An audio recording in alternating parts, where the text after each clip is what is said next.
बिस्मिल्लाहिर्रहमानिर्रहीम। अस्सलाम वालेकुम। कैसे हैं आप सब? अल्लाह ताला आप सबको अपने ज़मान में रखे।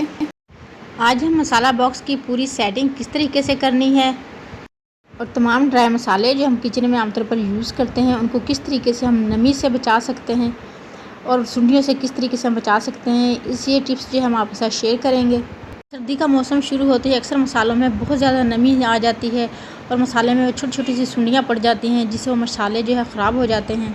आज हम आपको बताएंगे कि उन मसालों को हम किस तरह मसाले ही उनमें ऐड करके नमी से और सुंडियों से बचा सकते हैं। सबसे पहले हमने मसाला बॉक्स को अच्छे तरीके से धो लेना है और धोने के बाद उसको अच्छे तरीके से खुश्क करना है। मैं जो है ज़्यादातर ये मसाला बॉक्स यूज़ करती हूँ क्योंकि ये धोने में और साफ़ करने में बहुत ईजी है।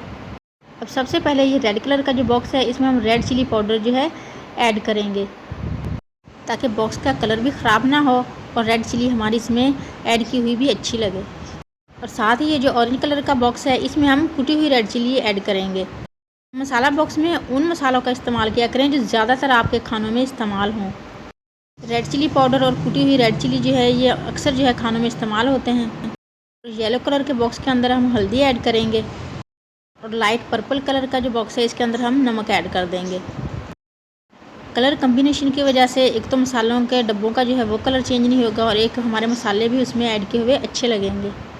और बाकी के जो ये दो बॉक्स हैं इनमें एक में हम धनिया पाउडर ऐड करेंगे और दूसरे में हम ज़ीरा पाउडर जो है वो ऐड करेंगे। वीडियो अच्छी लगे तो इसे लाइक और शेयर ज़रूर करें और चैनल को सब्सक्राइब लाजमी करें ताकि आने वाली कोई भी अच्छी वीडियो आपसे मिस ना हो। दरमियान वाले बॉक्स में हमने कसूरी मेथी ऐड की है, खुश्क की हुई मेथी है ये। आप चाहें तो इसमें साबुत गरम मसाला भी ऐड कर सकते हैं। अब हम आपको बताएंगे कि इन मसालों को किस तरीके से हम नमी और सुंडियों से महफूज रख सकते हैं। सबसे पहले ज़ीरा है। ज़ीरे में आप एक साबुत नमक की डली जो होती है ना, आम नमक जो ये होता है उसकी डली रख दें तो उससे इंशाल्लाह ना तो इसमें कीड़ा लगेगा और ना ही इसमें नमी पैदा होगी। ये ज़ीरा आपके पास कम हो चाहे ज़्यादा हो, आप इसी तरीके से उसको महफूज कर सकते हैं। और ये धनिया है जिसे हमने मोटा मोटा से कूट के रखा हुआ है।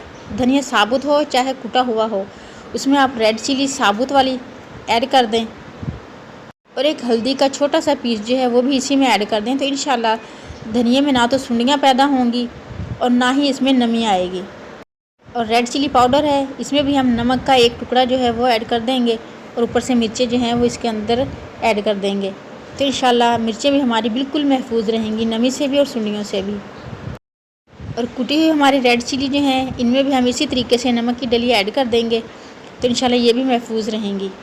इन टिप्स को फॉलो करते हुए अगर आप अपने मसाले का बॉक्स जो है रेडी करेंगे तो इंशाल्लाह 6 माह तक आपके मसाले का बॉक्स बिल्कुल फ्रेश रहेगा। हल्दी पाउडर है, इसमें हम एक तेज़पात ऐड कर देंगे और ऊपर से हल्दी थोड़ी सी ऐड कर देंगे। तरीके से ये भी इंशाल्लाह 6 माह तक जो है ना इसमें नमी होगी और ना इसमें सुंडियाँ होगी। नमक भी अक्सर जो है बहुत ज़्यादा नमी हो जाती है सर्दियों में, इसमें 2 से 3 लौंगे ऐड कर दें। और ये ड्राई कसूरी मेथी है, ये भी बहुत से खानों में इस्तेमाल होती है लेकिन इसका जो है ना अक्सर पाउडर सा बन जाता है। इसमें दालचीनी का एक पीस रख दें तो इंशाल्लाह ये बिल्कुल फ्रेश रहेगी। आप इस तरीके से अपना मसाला बॉक्स रेडी करें और इंशाल्लाह 6 महीने तक आपका मसाला बॉक्स जो बिल्कुल फ्रेश रहेगा। बाकी मसालों और दालों वगैरह को महफूज करने का तरीका हम आपके साथ शेयर करेंगे। टिप्स अच्छी लगी हैं तो वीडियो को लाइक ज़रूर करें और चैनल पर न्यू हैं तो काइंडली इसे सब्सक्राइब कर लें ताकि आने वाली कोई भी वीडियो आपसे मिस ना हो। सबको दुआ में याद रखें, सबकी दुआ में शामिल रहें, अपना ढेर सारा ख्याल रखें। नेक्स्ट वीडियो तक के लिए अल्लाह हाफिज़।